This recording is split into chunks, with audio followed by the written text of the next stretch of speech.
Hi, my dolls. Today, let's talk about writing. So, I'm not at all organized this evening. I was painting the Frozen doll house, so I also have black spray paint under my nails, which I tried to clean, but spray paint is very difficult to clean. But let's get started. If you're wondering, I just have this little note spiral bound index cards. It's very handy for note taking. So yes, I do have a list of the doll story writers, which I'll put in the description below, and just comment below if you want to be added to the list. You must be doing like a doll story or have some doll stories. It's very helpful if you name your doll story and let me know what it is. It's also helpful if you put the flower emoji for relatively clean fiction, and then the pepper emoji for like spicy fiction or extra mature content, such as a lot of swearing, and just mature themes and events. So also, before we get into what I'm going to talk about, I have a list of videos. I've made a playlist. I'm going to link that. If I'm able to link a playlist, I'm going to link it. And it's going to be called the Doll Story Production. And it's going to be a playlist, and I want you to go through those videos. I would like you to go through all of the videos. I think it's going to be very helpful. But if you don't want to, then just go over the videos that's relevant to you, and that's probably going to be the screenwriting video. So these people that I've gathered, their videos, they explain it way better than what I would do. And so just go and watch those videos. So here's a play that I bought from Barnes & Nobles. It has been published in book form. And so here is an example of how the script is laid out. So even though the script writing video seems very complex, you can always simplify it, like what you see right here in this book. And so I'm going to share with you kind of like the basics. That's in my own words. The first part of your story is like your MC. Your MC equals your main character. So the first element of your story is your main character's desire. So I'm gonna write desire real big. This is what your main character wants. So what does your MC want?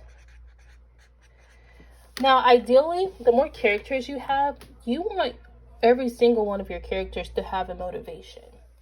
But for the sake of keeping your story simple, for the sake of keeping your story simple, especially when you're just starting out, you really want to make sure that your main character, like you have a good handle on what they want. And it's okay if they're driving the story, because over time, as you get better, then you can start incorporating your secondary characters. So desire is the first thing, and everyone wants something. You just need to know what that person wants, because that is where your dilemma is going to come from. What do I mean by that? Your dilemma is the obstacle.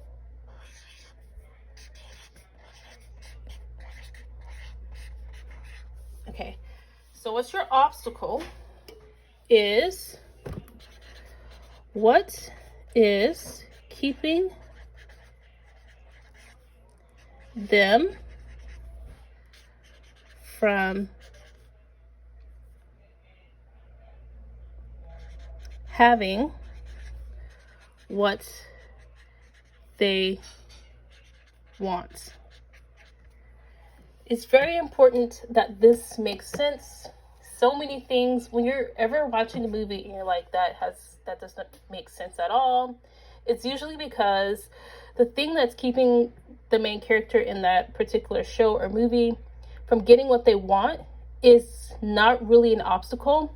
And this is something like, if your whole story can be fixed with like a conversation, that's a weak dilemma. It's a weak obstacle. Because all you had to do was spend 2 sentences saying what you wanted, right? To communicating with the other person, and it would have solved the whole thing. such as when you're ever watching like a romantic comedy and they're like, yes, you chose this other person because you didn't know how I felt about you. Well, you could have just told them. You can be like, hey, I like you, what's up, you know? And it would have fixed the whole thing. So you don't want it ever to be that simple, because in the end, that won't actually make sense. So, yeah. So the next element in your story is going to be loss. So if you notice, in movies and shows, the character usually gets what they want, right? So when they get it, how do they jeopardize it?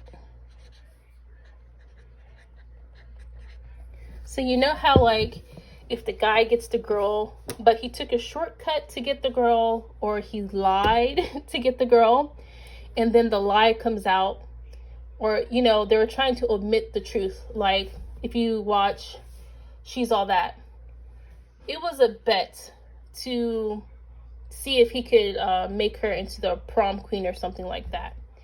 And they end up falling in love, and the feelings are genuine, but he kept the truth from her. He kept it from her that I was only interested in you because of a bet, right? So he got the girl, but then it was jeopardized when she found out the truth of his initial interest.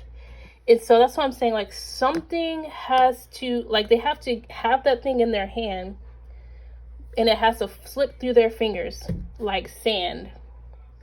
So what is jeopardizing that? They need to experience a loss. But it could be like a literal loss. Like, maybe the whole story is like, they want so badly for their loved one to pull through or something like that, and they lose the loved one, but in the next part they find peace anyway. It can even be the loss of a job, you know? So the person is trying so hard to move up in the ladder at the office, and there's a competition, you know, they're really competitive with their coworker who wants the same promotion, and the person gets the promotion and then they lose it because they can't really perform, or maybe the other person, their competitive person, sabotages them, you know. This happens all the time, and we see that. So it can be something like that. That is the loss. So lastly is redemption, which is how do they get it back? And in parentheses, redeem themselves. So, like in She's All That, she's thinking the guy's a liar at that point. So he has to kind of prove that she can trust him, even though he tried to keep the truth from her. The person going for the promotion and competing and kind of getting it, but then the other person is sabotaging them, and they lose the job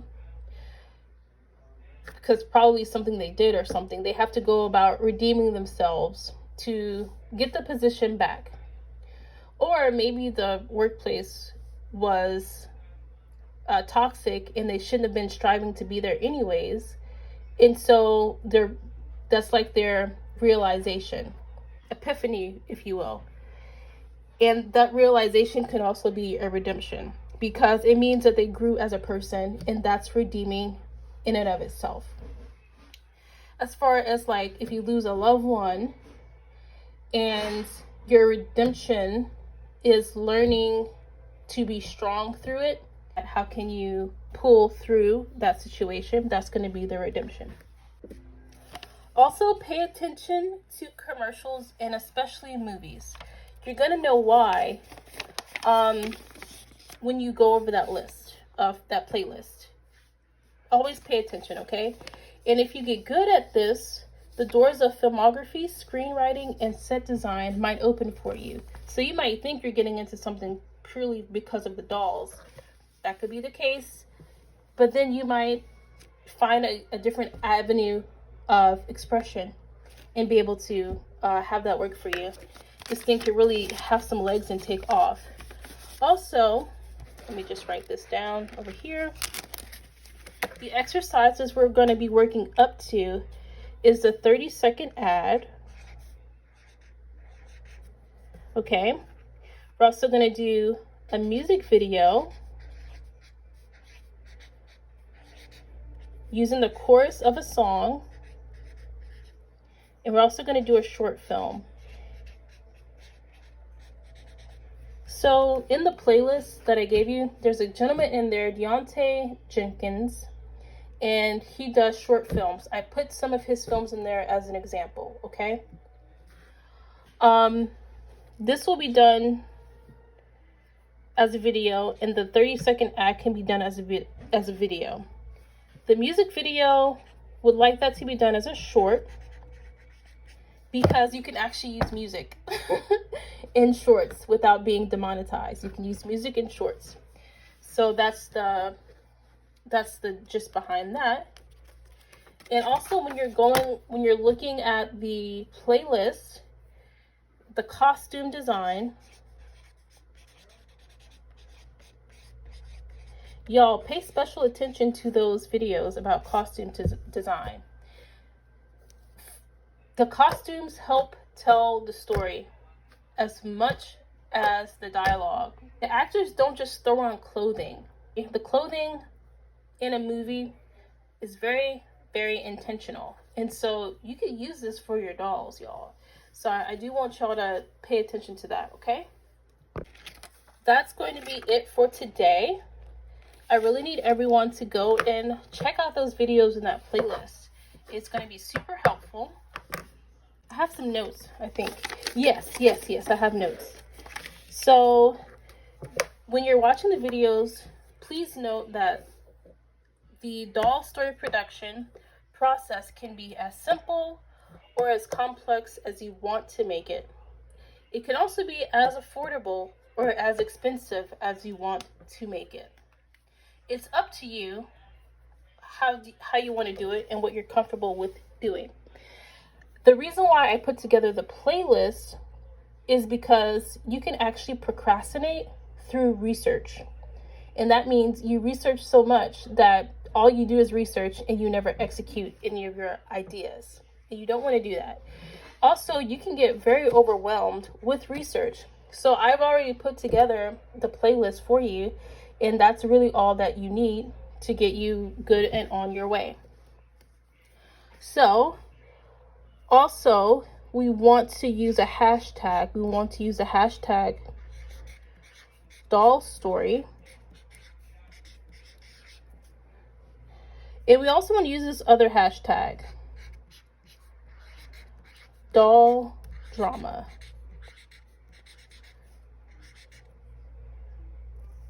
Okay? And we want to use these because the more we use them, when we're looking for each other in the community, we'll be able to find each other just because we use those hashtags. So yes, I'm going to send you off with that. Thank you so much for watching. I'm sorry it's so late at night, but thank you so much for watching, and I'll catch you in the next one. Bye.